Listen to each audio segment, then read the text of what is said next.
Introducing the new low-fat Subway Buffalo Chicken. Spicy chicken, cool light ranch, one hot sandwich. All the flavor you love with 7 grams of fat. For a limited time, hurry to Subway and enjoy the newest part of a Subway Fresh Fit meal.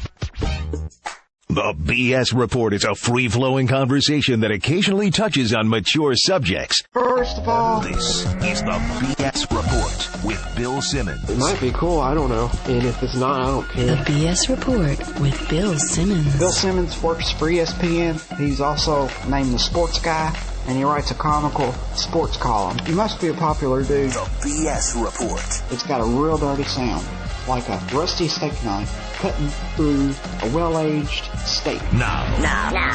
Here's Bill Simmons. All right, we're taping this on a Wednesday morning, probably going to run on Thursday. I can't believe he hasn't been on the show since the season started. Now he's in the Subway Fresh Take Hotline from the National Football Post, from Inside the NFL on Showtime. Our old friend Mike Lombardi, what's happening? Not much, Bill. It's, you got to have an invite to get on the show. That's the I know. key. It's a bad job by me. If I had a producer who emailed me things like, hey, we haven't had Mike Lombardi on, but Joe Meade is in such trauma over the Buffalo Bills right now and the Trent Edwards experience that he's losing his focus. That's what's happening. Yeah, he drank the Kool-Aid on Trent Edwards, just like much of the Buffalo Bill organization. I hate did. Trent Edwards. I've been a hater from the beginning. No, he did. He JP. He was a voice crying in the wilderness saying that Trent Edwards had never had a good moment and he just didn't understand this. Were you for or against Edwards, Mike? I thought Edwards' problem always has been durability. So the issue has been you really don't know how good he could be because he's never had been able to stay healthy at Stanford. And the other factor I think that really weighs into it, his game is not suited for the elements that he has to play in Buffalo. Yeah. He doesn't have the guy that quarterbacks in Buffalo has got to have a gun. He's got to have an ability to cut the wind down with his arm, and that's not Trent Edwards. Trent Edwards is like Matt Schwab in the sense that he needs to play in a dome, a lot of no elements outside. I mean, he probably couldn't throw the ball today with the weather like in L.A. He could never, make those kind of throws, and I think weather plays a factor on what style of team you build. You just said Matt Schwab. I think here's a prediction. Today we're going to break the record for most mispronunciations together. Schwab. You and me. Yeah, well, you and me are the two masters. There's names I still can't get. I've said a million times I still can't get them. Matt Schwab. I thought it was Isn't Schwab. it Schaub? Schwab? Why either way, he doesn't have a strong arm. Let's be honest. Well, why do teams that know that they're going to play in bad weather cities, that know that they need a strong arm quarterback, why do they not take strong arm quarterbacks? Because the path of least resistance is always the best path to take. And, if you need a quarterback, you can make every excuse known to mankind why the guy's got enough arm to play in this element because you need it so badly. You're willing to not sacrifice time and waiting as opposed to just get the guy that you need in there. So I think ultimately they just say, okay, he can do it. They convince themselves the arm's strong enough when in reality it isn't because it solves an immediate need, and ultimately that's the problem. But isn't Eli Manning the best case scenario for how this is going to work out? Yeah, Eli, people forget. The 3 road games helped them get to the Super Bowl because he has a hard time cutting down the wind in the Meadowlands. And certainly now, this time of the year, the wind isn't as prevalent in the East. But now as we get into October, if Eli can continue to play the way he's doing with the elements in New York, then my hat's off to him because that's something he hasn't done. He's one of the few quarterbacks in the NFL that has a better one-loss record on the road than he does at home. All right, I'm going to fire some big questions at you because we've watched 5 weeks of football now. We have a pretty good feel for what's going on. Big question number 1. Why are there so many really, truly horrendously bad teams? I think the Monday night game spoke volumes to why. Experience. I think the league, the owners now want to hire people without experience. I've been saying this for a while. If you call 3 consecutive first downs in the NFL as an offensive coordinator, you're a candidate to be a head coach. There's no achievement that has to be met before you become a head coach. And that goes with building. That goes with guys that are becoming general managers. That goes with guys that are becoming head coaches. And I think we're seeing a great disparity. When I first got in the league in '84, you had to work at your craft a very long time before you could get promoted. Now in the NFL, 1 year in the league, Raheem Morris, wonderful coach. He'd never been a coordinator. Now he's a head coach. That's a double promotion, and those things shouldn't happen. And when you're building a football team, experience matters. Monday night showed you that. Dan Henning had been around the block long enough to know how to protect against that blitz package. He understands it, and he did a very nice job of protecting a rookie quarterback, Chad Henne. And I don't think the NFL is always about experience. It's about what's new and what's fresh. Quick tangent, because I want to keep talking about this, but you've always liked Chad Henne. I was shocked by how good he was on Monday night. I really thought he made some killer throws with the blitz in his face. The throw he makes on the out to Camarillo. Yeah, you said it. I didn't. On the out was incredible, and I believe that past performance predicts future achievement. And Chad Henne being a 4-year starter at Michigan with a big arm and the gun that he had, I thought the Jets were going to pick him at the bottom of the first round that year, and they passed on him. And how things come around is the Jets end up picking Mark Sanchez the next year. Had they picked Chad Henne that year, they wouldn't have had to pick Mark Sanchez and do all that other thing. But I think Chad Henne's the future for Miami. They've got to feel really good because they have a lot at stake at it too, Bill. They passed Matt Ryan to take Jake Long.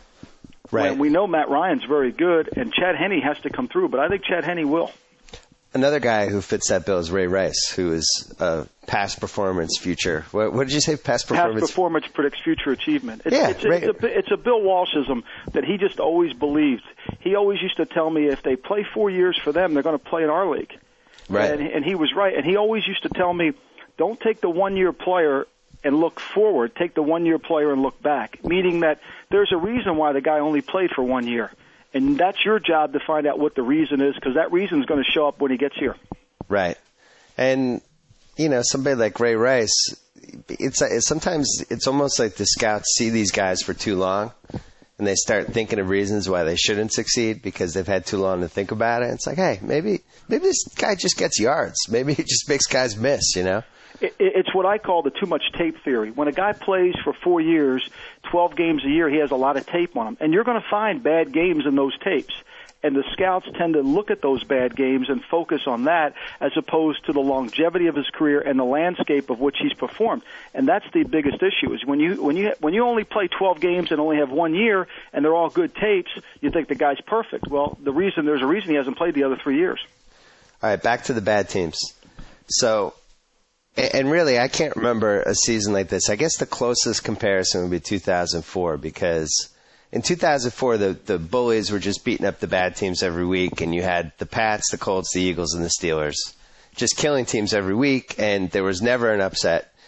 Now we've had that this year. The Vegas is getting killed. They keep moving the lines really high, and it doesn't matter how high they move, the favorites are still covering. 3-team teasers are winning every week.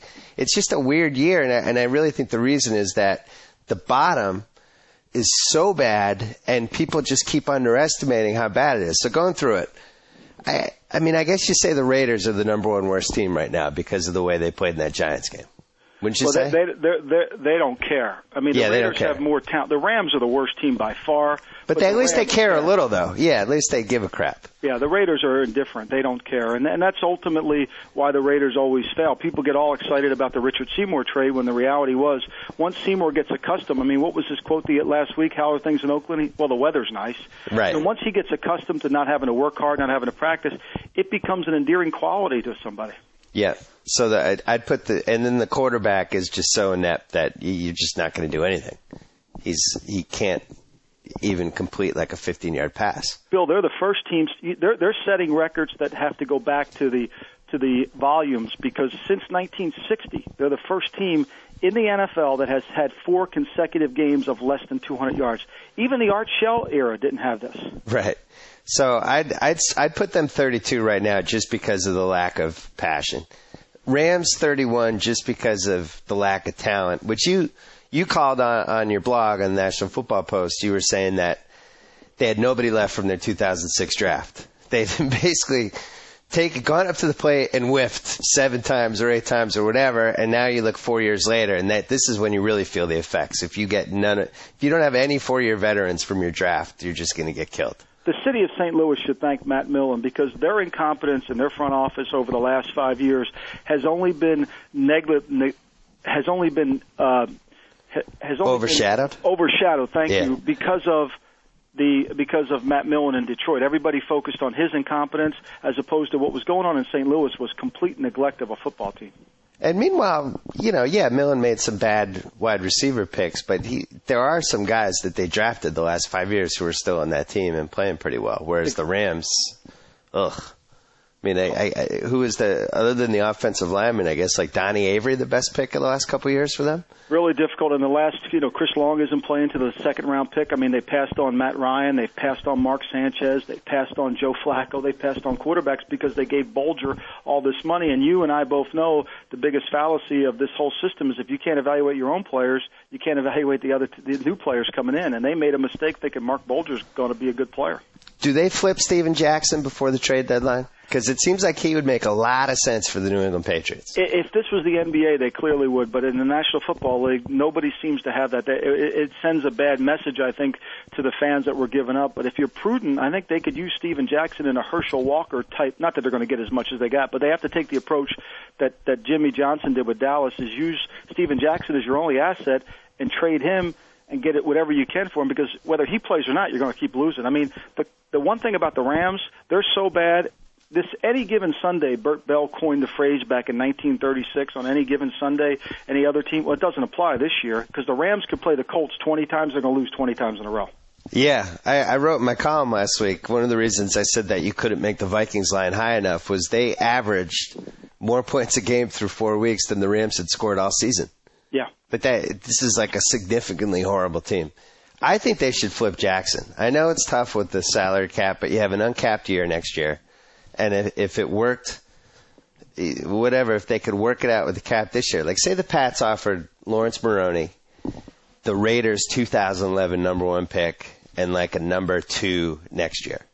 And they have a bunch of number 2s. Wouldn't the Rams have to think about that? They would definitely have to think about it because ultimately they're not going to get good enough by the time Jackson, who's only 26, by the time Jackson is really ready to is ready to play, or the team's ready to play, Jackson's too old.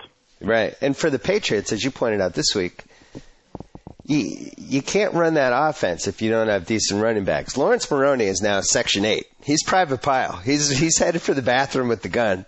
And Sammy Morris is Sammy Morris. He's going to get hurt every year. Kevin Falk is older than I am. And this is a team that doesn't make tacklers miss. You got to have at least one running back that's either going to run somebody over or make somebody miss. The Patriots don't have that. They have no really easy plays in their offense because the back doesn't get them any easy plays. And if you watch the tape closely of the Denver game, Maroney misses 2 big runs in there that could have been huge for him. Killed him. And it kills them. And that's why they put all the pressure. So when Tom makes bad throws, which he did in the game, they become magnified because it's the only way they can move the ball is if he's accurate with the ball. You know me. I'm watching 40 football games on Sunday.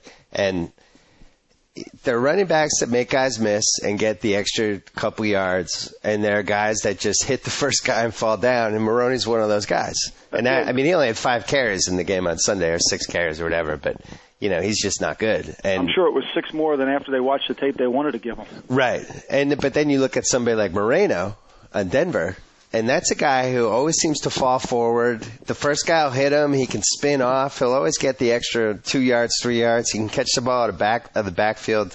And now I'm looking back at that 2009 draft. And Belichick, you love when he does this. And a lot of people do. The NFL experts love how he can take a pick, trade backwards a couple times, parlay that pick into more picks and go backwards, and now we have all these number 2 picks next year. But one of these times you gotta maybe trade up and get somebody, even if he had moved up 4 spots to get Percy Harvin, or if he'd moved up 12 spots to try to get Moreno, something like that. I think that would have had a dramatic impact on this season. Yeah, I think if you took Moreno and put him on the Patriots team on that Sunday, they win by. I think they should have won by 1 touchdown, but they win by 2.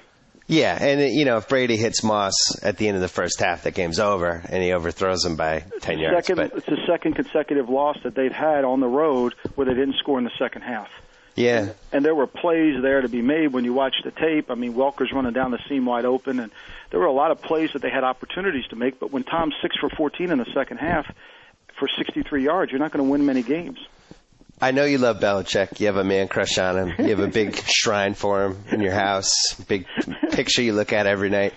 Does he get too cute with the draft? Like, at some point, does he just have to say, I can't keep going backwards and trying to build an 11-5 team every year. I got to actually take care of business right now and get myself another primetime guy. Well, I think by the way they've always done things, the running back, Maroney can have an everlasting effect on you in the sense that when you blow it back in the first round, when you miss on the back, you're reluctant to go back there again. Right.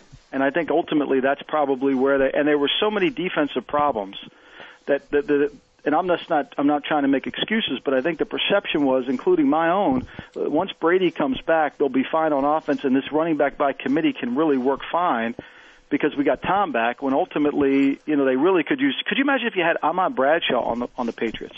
Yeah, that's the kind of guy that they just have not been able to luck out with in a draft. They have never gotten that 5'8" shifty guy who can catch balls out of the backfield. I mean, they have Falk. Falk is a clutch third down receiver, but not really a running back. Yeah. So and I think that's what happened. They focused so much on the defense this draft. To answer your question, they forgot about that position because with Fred Taylor and Sammy coming back, and then they obviously had Maroney as a first-round investment. But I agree. I think now is the time that they've seen enough. I wouldn't be shocked if Maroney was inactive from here on out. They remind me of the Red Sox in that they rolled the dice with a lot of bargain guys and guys that had injury histories or guys that were older and didn't actually just say screw it and go out and get somebody because, what are the odds Fred Taylor's going to get hurt? Probably like even odds that he would be hurt by week 6. Like you have to know that that's a possibility.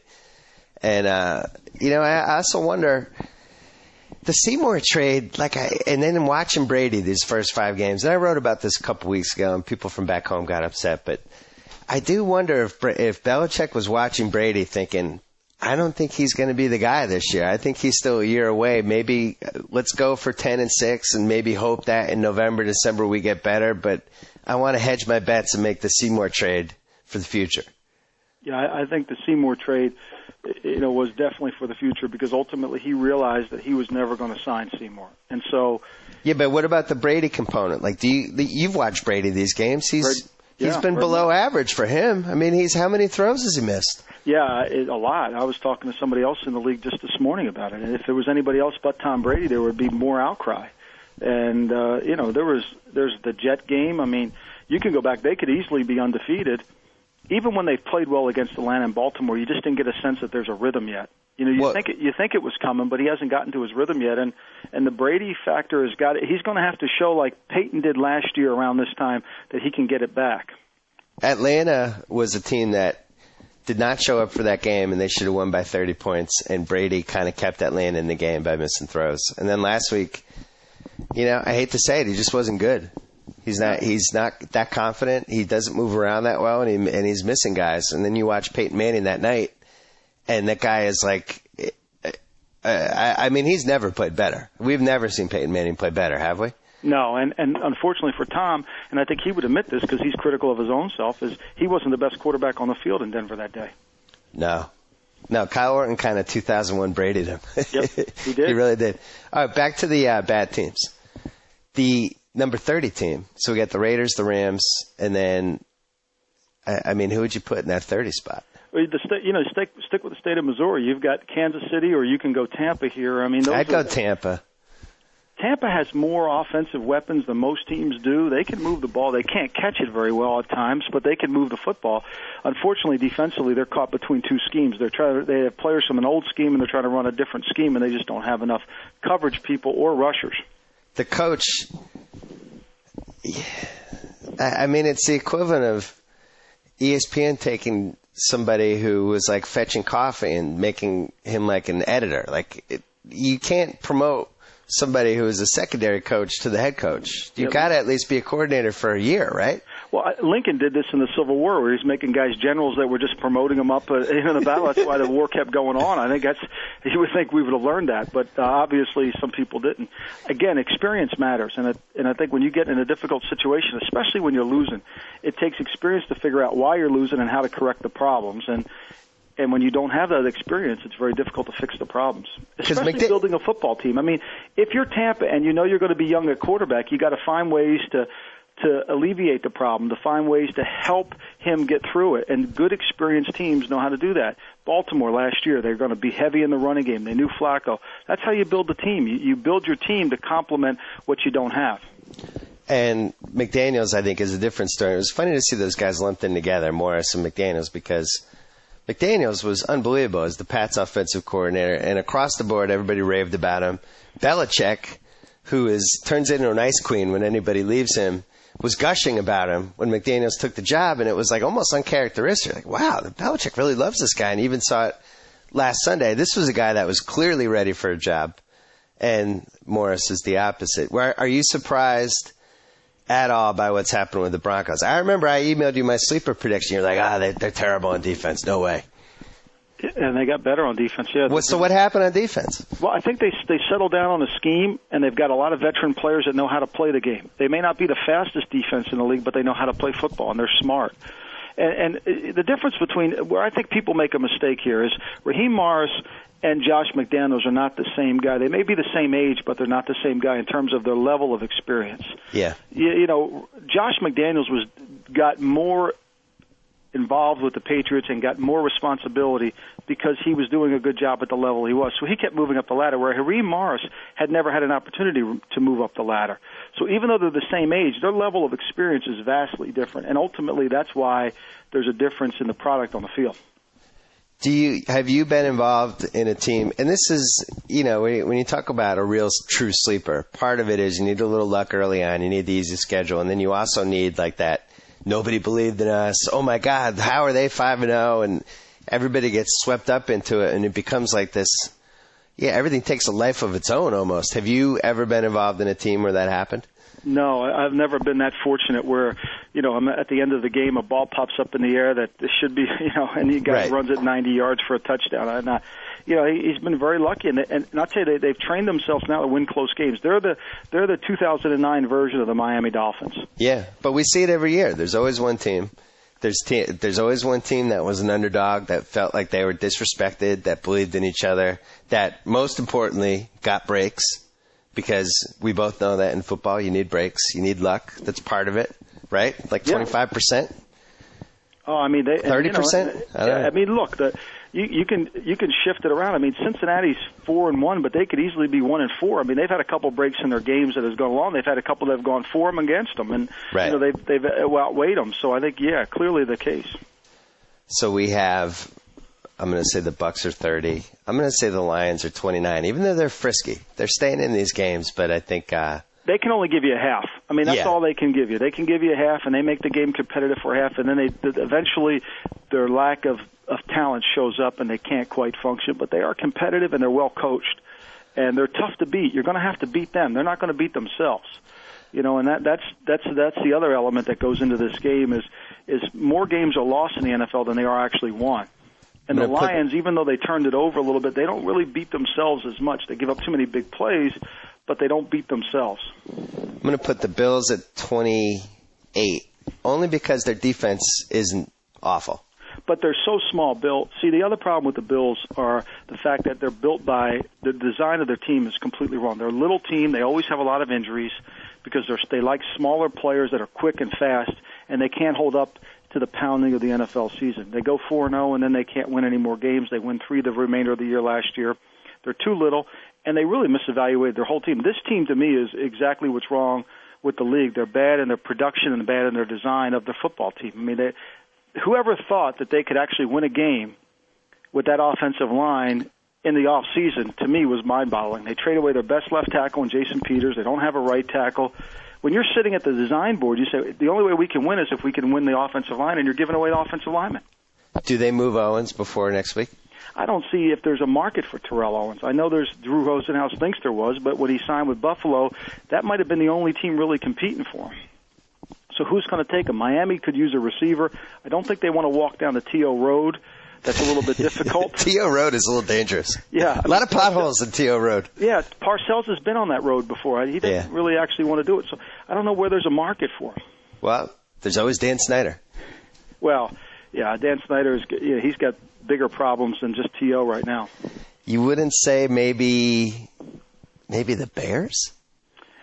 it's not in the Bears' nature. They love the college. Any team that loves the college draft has a hard time trading away draft picks. The Bears love the draft, and they got this young player, Johnny Knox, who's really good. I like him. Their receivers are coming along.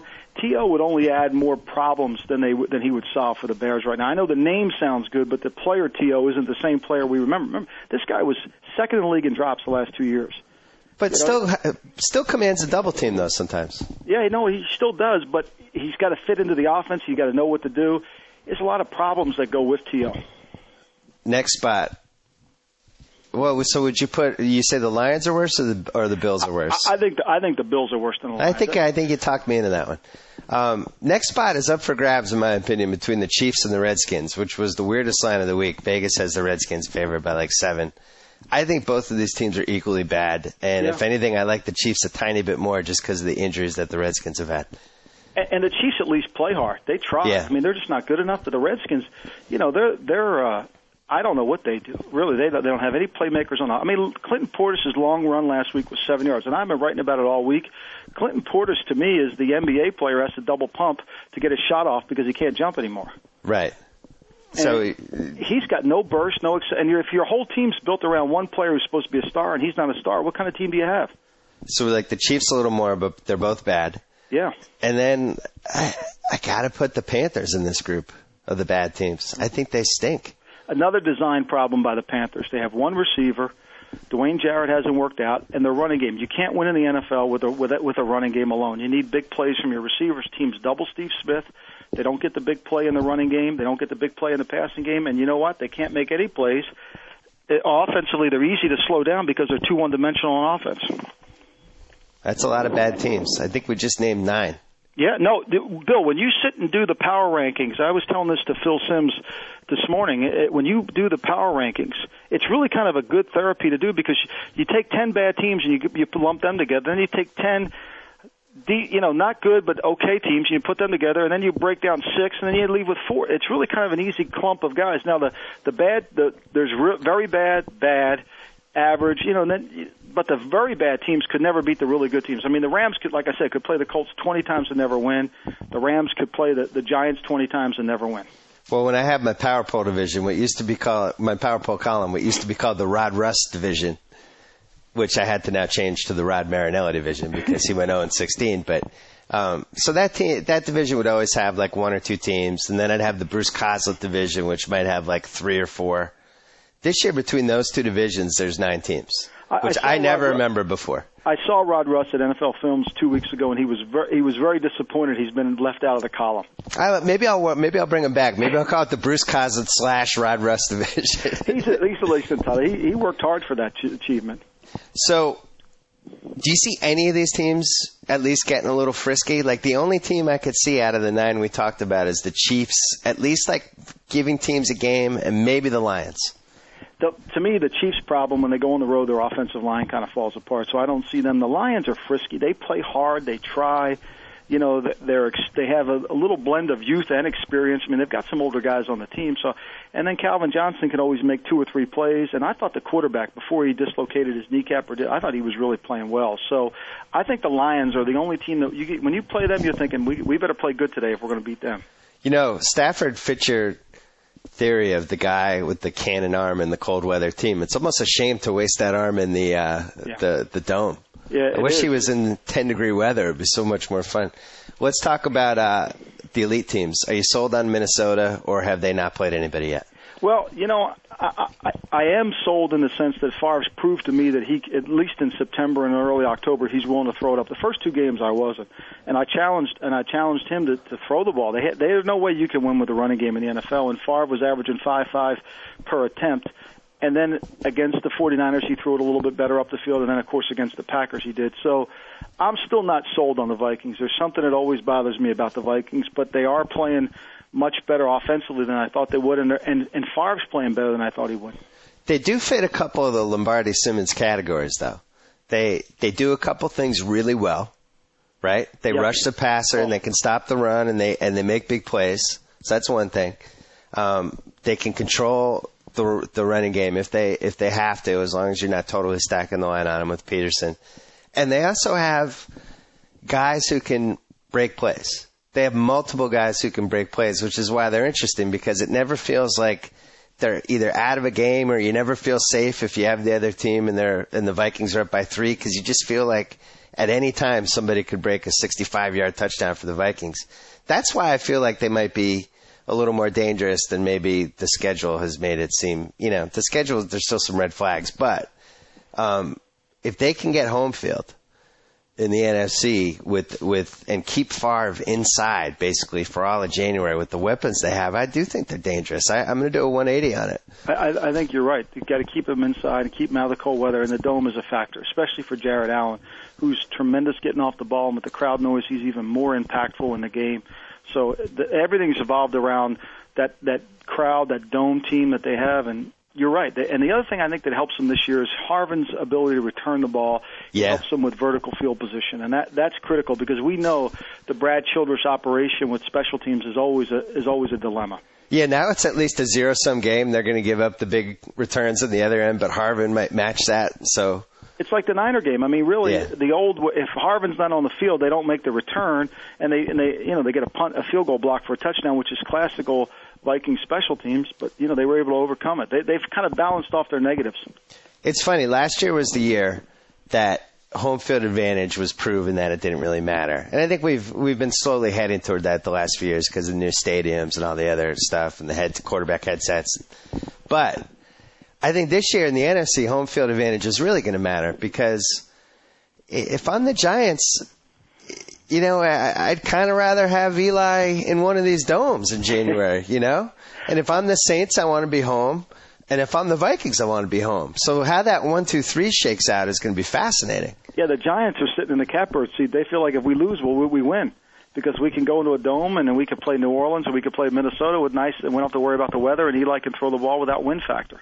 Right, and if Minnesota comes to them, Favre will fall apart. So really the only scenario that they're probably, this is weird, but the only scenario they're probably afraid of is New Orleans coming to Giant Stadium. Right. Because that would be kind of strange. By the way, I thought of yesterday. I was watching, I got this rough cut of 30 for 30, the University of Miami documentary that we're doing, which has a chance to be really cool. But they were showing some Steve Walsh highlights. And I was thinking, this was the all-time noodle arm, Steve Walsh. My all-time favorite noodle arm. Out of all the noodle arms over the last 30 years, like the guy you definitely did not want in Giant Stadium with the 15-degree game with heavy winds. He's the standard that will never be topped. And they got a number 1 pick for him. Yeah, that's classic. All right, so class of the league, in your opinion, the Giants? Oh, I think the Giants, New Orleans, Indy, those 3 teams, however they shake out, I think they're the 3. They've proven to me, New Orleans, Indianapolis, and the Giants have proven to me they can play left-handed and win. Right. New Orleans can play any way you want to play. Right? If Mike Bell and Pierre Thomas can run it, they can play any way you want to play and win. And you don't want to play the way they really want to play, because you'll get killed if you do that. And then the Colts with this guy, I mean, Peyton is just, I've never seen a player play like this before. And now he's got new weapons, and everybody talks about it, the lack of having Marvin Harrison and all that. I mean, actually, they're better without him. And so with these young guys running around, their defense is playing, Freeney's playing, their 2 best players are playing lights out. When you have your 2 best players playing lights out, you're really good. And then, of course, the Giants just are methodical. I mean, they have so much depth on their football team that they lose. Brandon Jacobs doesn't play much. Ahmad Bradshaw comes in, and I think I'm more worried about him playing than I am Brandon Jacobs. I couldn't agree more. And the interesting thing about all 3 of those teams is that they can extend the lead as the game goes on, which is an underrated skill. Yeah, and then there's some teams like Atlanta, Arizona, and that when they get behind, they get further behind. Yeah. And if they don't play with the lead, they can't win. Yeah, and I don't think anybody expected the Giants' young receivers to be this good, though. That's been one of the biggest surprises for me. They're like a hockey line. You don't really know who they're playing, and one of the guys makes plays, and Eli doesn't seem to have a problem throwing the ball to any of them. I mean, remember this time last year, Dominic Hickson was their main attraction, and now he's just an afterthought. They've got all these other guys making plays and running with the ball after the catch, which is something the Giants offensively have not done well in the past. Yeah, ironically, they didn't really need Plaxico at all. No, and that's one of the stories of the league. People talked about the Giants. They passed on Braylon Edwards because they felt like they had enough guys. Now, Braylon Edwards, if he plays like he did Monday night for the Jets, that'll make them a much better football team, too. and the Saints defense, the Greg Williams thing. I mean, Greg Williams, it seems like people change their mind. Is he an awesome coach? Is he bad? Like on the Redskins, he was overrated. Now he's underrated on the Saints. And but they're clearly playing with a ton of passion. They're faster. I watched them in week 1, and you know, they were kind of my sleeper to maybe make the number 2 or number 3 seed, but watching them in week 1 and just seeing the way they were flying around the ball, I was like, oh, this team's got it. Like, you could just kind of see it. As you call it, they had the look. Yeah. And I think this is a fascinating 1, 2, 3 with the Giants, Saints, and then Vikings number 3, and then kind of the Bears maybe lingering a little. But the more I'm thinking about the Bears, are we sure they have a good coach? Well, you know, I give him this. He's decided to take over the defense, which is his specialty, and I admire him for doing that. And he's gotten away from his cover 2 schemes. And when you play the Bears now, you better handle their blitz package. And the one thing I think having a great quarterback does for you is if you give up a touchdown like he did against Detroit early in the game, you know you can keep scoring with them. Where some of these teams, like if you're San Francisco and you give up an early touchdown, it's going to be hard for you to catch up all the time. But now that we see Orton and what he can do in Denver, and more importantly, what Josh McDaniels said about him, which was, Josh McDaniels said, I watched every game that he played, and I became convinced that he was the perfect guy for my offense, and basically the insinuation was he could do for us what Castle did for us last year. The Bears did not use him like that. They totally missed on Cedric Benson. I mean, totally. This guy is actually talented. Well, I missed on I missed on him. But the Cedric Benson that was in Chicago is completely different than the Cedric Benson in Cincinnati. But that's not on Chicago at all. Like they had this guy that is obviously a really good running back, and they got nothing out of him. Yeah, he was either his mindset wasn't ready to play, he was never in shape in Chicago. He looked like an offensive guard trying to run in Chicago. And he looked like Donald Penn when he caught the pass in Philadelphia last week at running the ball. and now he's and I think the thing that gets lost a little bit here with Cincinnati's football team is because they're so good on defense. If you look, Benson's runs come in the fourth quarter. He's been really wearing teams down with his size, and you can only run the ball in the fourth quarter when your defense is good because you're in the game. You know, when Cincinnati in the past 3-4 years ago, when they couldn't play any defense at all, they were behind in the fourth quarter, so they're always throwing. And now when you punt the ball back to your opponent, you know you're not going to be down 7-0. You know you're not going to be because you got a good defense. And I think that helps Cedric Benson. And certainly he's in shape, and he's proven that he's got a burst, and he's proven that he should have been the 4th pick in the draft. And that's, to me, why Cincinnati is so successful. So we have the top 3 of the Giants, with the Saints and the Colts. Yes, that's my top 3. And then I agree. Number 4, Vikings. You know, I had them 4 this week. I sure did. And then there's maybe a little next group of, you got the Bengals, the Eagles. I still think Baltimore is in Baltimore. Baltimore's good. And if Brady becomes Brady, New England will be in there. But that's a big if. And that's a big I hate to say it. I've been waiting for it to happen. I also wonder if Randy Moss is getting a little old. You know, when you watch the tape, he's not. I think there's not a good symmetry. You know, if you watch the Atlanta game, Randy Moss, if he doesn't make the plays in that game, they don't win. And right. And I think he's frustrated in terms of what's going on offensively as well. So out of the teams, so we got the top 3, we got the Vikings 4, and then we have that next group. I think just even though it really doesn't look like it's going to be their year, I think we have to, out of respect, include the Steelers. And we definitely have to include the Broncos. Actually, maybe the Broncos are the 4-5 with the Vikings, just because they've been playing so well and they have had a knack for winning these close games. So they got to respect they have to be 5, right? Yeah, and this will be a true. I mean, playing Phillip Rivers in San Diego will really get a good handle on where they are defensively. Okay, so in that next tier, after the top 5, I'm going to put Broncos 5. Which of those teams that were kind of waiting, sort of, maybe, but which of those do you think makes the leap up? You know, I worry about Pittsburgh. I thought Pittsburgh, losing Aaron Smith is a huge injury for them. It's a big one. You know, and that really affects them. I think Baltimore's the team that makes the step up. I still think Baltimore's really good, and I think they can win with the way they play offense because they're going to have to win with offense. They are now an offensive football team, and the quarterback's good, and they got 2 good running backs. Their offensive line's good. They're tough to play, Baltimore, and if they can get any corner help in the next 6 days, if they can find a way to make a trade for a corner, that certainly will help them tremendously. I think Baltimore's a good football team, and they're a physical team. And then you look at, they should have won the Patriots game. They really should have. It felt like they're going to win that game. If Clayton catches that ball, yeah. And then last week, they have that Bengals game and committed a couple dumb penalties and kind of fall apart. Now, maybe that's a sign that your team's mentally not all there, or you could just say, yeah, we had some bad luck and took some dumb penalties. My one concern with them is that it really feels like you can move the ball on them if you need to. You have to move it through the air, and they're a little bit like Minnesota in the sense that they play great run defense. They can run the ball very well offensively. They can throw the ball better than Minnesota can with their passing game. And they can rush the passer like Minnesota. But if you're going to beat them, you got to block them, and you got to be able to win on the outside with their corners. You got to win against their corners. Foxworth, is not exactly a shutdown corner. I think that's ultimately going to prove out to be a mistake for the Ravens this offseason because he's not a cover guy. And then Fabian Washington struggles, and then you get Frank Walker as the third corner. But you've got to be able to throw the football. But to throw the football against them, you got to block Nagata, you got to block Suggs, and you have to block Jarrett Johnson. Right. We forgot there's actually 10 bad teams. We forgot one. We forgot the 0-5 Tennessee Titans. Yeah, and they're really not a bad team. They're just an 0-5 team. No, they're bad. Let's be honest. Let's stop giving them credit. They're a bad team. They're bad They're bad because they can't really.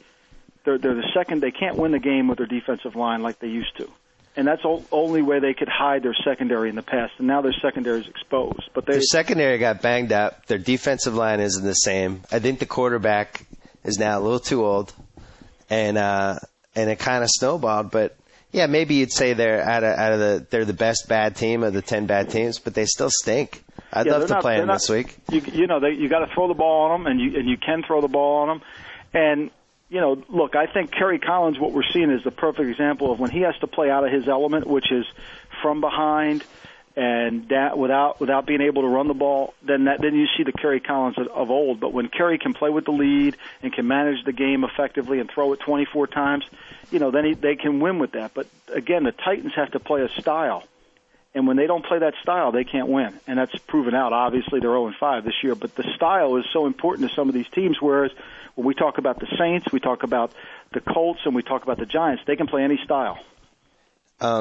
Any coaches you see getting fired in the next week or so? I really think the Sherm Lewis bringing him in to be the consultant really gives Daniel Snyder the opportunity to fire Zorn after the bye, especially if he loses to Kansas City this week. The outcry will be so great that at least he'll have somebody who can call plays, make Bugle the head coach, let Sherm Lewis call the plays, and then figure the defense just stays what it is. But he's got to send a message. I think the quicker somebody sends a message or can at least chat with Mike Shanahan without it infringing upon the coach that's already in place, to me makes the most sense. So I do think the interim status here helps you try to talk to Mike Shanahan early without being inconsiderate to a coach that you're going to fire. Super Bowl matchup, if you had a gun to your head and you had to pick it? Giants, Colts. That would be a good one. I'd like that one. The All Manning matchup would be fantastic, I got to say. Yeah, that would be great. And hey, how about New Orleans Colts? New Orleans, anything is always great. New Orleans, the one thing this New Orleans team has is toughness, which they didn't have last year. And going back to Greg Williams, in fairness to Greg Williams, that defense in Jacksonville last year wasn't his defense. It was more Jack Del Rio wanted what he wanted on defense. That's why the separation came and he left. So that's why Greg Williams has always kind of had this up and down career. Sometimes he's running his defense, sometimes he's not. The nightmare Super Bowl would be, I guess it would be if Favre was involved. And we had to deal with the Favre stuff for 2 weeks. Hey, as much as I love the Vikings fans, and I think that's a really fun team to watch, but the Favre stuff's pretty nauseating. Tell me when they shoot the Brad Childress with the one-ear headpiece. What's your initial thought? He's I have total faith in him. You look at those next 3 games. They got Baltimore this week, right? Yeah. And then 2 in a row, Pittsburgh on the road and then Green Bay on the road. Like, they could really be 5-3 in 3 weeks. Brad Childress is just biding his time. He's waiting in the weeds. Waiting in the weeds to screw this up. I got one last question for you. Yes. Biggest question in the podcast. Joe Mead, are you excited? I'm excited. This is it. It's the big question. Jim Caldwell. Yes. Dead or alive? Jim Caldwell, dead or alive? Is he alive? Oh, I think he's done a great job of letting his great players be the players that he has to be. I mean, you know. Is he alive? My question is he alive? I thought you were going to ask me, did I see January Jones in the FH magazine? I thought that was a bigger question coming. No, I didn't. I thought figured that you was had the seen best. that. I mean, I was prepared for that. I saw it the other day, and I thought, I'm going to get asked this eventually. I mean, there she is. Wait a second. Jim Caldwell. A skinny art shell? Does he move? Does he blink? What? I've been writing that in my notebook I've watched 3 Colts games, and I'm like, all right, I'll cut him some slack. Maybe he's nervous. Maybe this is his style, but I still haven't seen him talk yet. I've watched 4 Colts games. Does he talk? Why does he have a headset on? Maybe they're playing music in there. I mean, you want to talk about low-key hands-off? This is like Art Shell is almost like he feels like his trademark territory has been infringed on here, and this is like one of the reasons that I think Peyton has had such a big year. I think he has taken on the total now leadership of that team, and I think the coach is just a good guy, hands on. Let's go out there and do business. And during the games, doesn't do anything, and it's Peyton's team, and he feels invested. He's got these young guys that he really likes playing with. I think getting Marvin Harrison out of there was probably overdue. And I think he's healthy again. I think he has a rush out of, kind of this is his team, and he just feels good, I think they're the most dangerous. I think they are, and I think Peyton has made a lot of people's career more successful than any other player in the NFL. Giants on paper, best team in a Super Bowl. I'm not betting against Peyton. I'm just not. I think he's at that level now, and this is why every night game I've picked them and wagered on them, because I think Peyton Manning, one of the few certainties I have in life is that he's going to show up for a night game on network TV. He just is. Yeah, he and it's like, did you see Jeff Fisher's interview before the game? Yeah, you almost felt like you said I mean, he was just hoping for field goals, and when you get to that point when you're playing a player and you're hoping for field goals, that's not a lot of hope. If I was Jeff Fisher and I was controlling his team in a video game, I would just run screen passes for Chris Johnson every single time. Hey, here comes another one. Hey, it's a screen pass to Chris Johnson. You know what I've said? It's funny you brought up, Matt. We talk about the disparity in the NFL, and I've written this before. There's about 20 teams playing Madden 2009 and 12 trying to compete for a Super Bowl. Yeah, my idea of the Madden common sense coordinator was nailed last week when Rex Ryan ate those 2 timeouts. I mean, and here's the thing and I wrote this yesterday was, what was he? They were in field goal range. He was going to get caught. I mean, at some point, didn't he want the ball back? I know he didn't think they were going to score a touchdown, and I accept that. He has confidence in his D. But wasn't he worried they were going to tie the game? Well, you made a good point. You said he should have called it on the 3rd down play at like the 12 or whatever, wherever they were, to stop it. I thought, at the very least, call it at 57 seconds after they get the first down. Yeah, if he gets Leon Washington to get the ball out there he's got a chance, and Miami has proven that they can't stop anybody in the 2-minute. Remember, they gave the ball back to Peyton at the end of the half in the game against him, and he got right down the field, got the field goal. All right, plug some stuff. Well, the Post and get NFL Network, and I got the Showtime Inside the NFL, which is a great show. So it's all good. You do great. You do enough promotion for me. I'm good. When you do the NFL Network, what do they bring you on and you sound like an expert? Yeah, I try to. I try to give these rambling thoughts, and I try to mispronounce as many names as possible so I can keep up. And I never say Roethlisberger. I never say that one. You scared me to death. I will never say Just that say again. Ben. I like Matt Schwab. I think you got to get milk that one more this year. I may never say that one again either. I'll just call him Matt. Well, I love it because I identify with it because I can't say anything. So nobody screws up more names than I do. It's like 1-2 in the media rankings between us. All right, Mike Lombardi, as always, a pleasure. Let's not make it this long of a wait next time. Tell Joe Meade, please. Thanks, Bill. All right. So I get to sign off. Whoa! Thank you for downloading the BS Report with Bill Simmons. Too much fun. Check out more podcasts at the iTunes Music Store or at PodCenter at ESPNRadio.com. Peace out. You laughed, you cried, you turned up the sound repeatedly, and now it's all over. Thus concludes another installment of the BS Report. And with all this talk about sports, Bill Simmons neglected to mention this important just breaking news. The $5 footlong anthem rolls on with Subway Everyday Value. So many of your Subway favorites are $5 footlongs, like the Taste-tacular Spicy Italian $5 footlong and the Pile Ridiculously High BLT $5 footlong, both made to your order on the freshly baked bread of your choice.